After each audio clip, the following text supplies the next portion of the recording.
At Sagient, we really prioritize behavioral finance in that the values and the belief systems always come before the number, if you will, the action points of what does that look like monetarily. And that's something that is very important. You mentioned past experiences, what really drives them to make the decisions. That's really the primary thing that we talk about. And then from there, we match those values to action.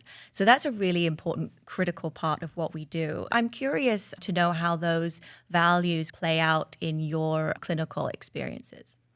That's so interesting when you say that, because it basically exactly mirrors what we try to do in our offices.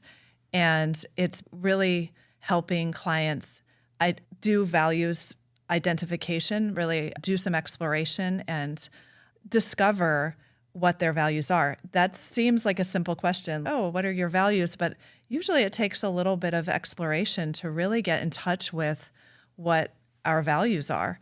In our offices, I bet you do some of this, but we can actually use certain tools and strategies to help people come up with what really matters to them. So it's first identifying the values, but then you want to make sure that they're living according to those values, that they're in alignment with those values.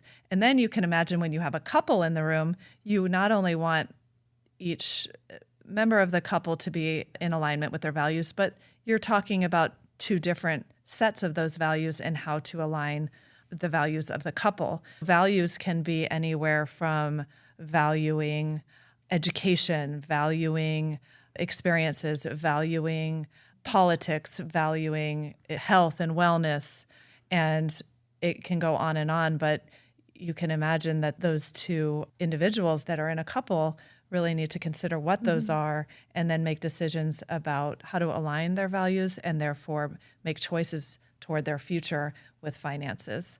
So it sounds similar in a way of what we're doing. Very similar actually, because you mentioned tools, which is so interesting because Sagient, we actually have a values exercise on the website.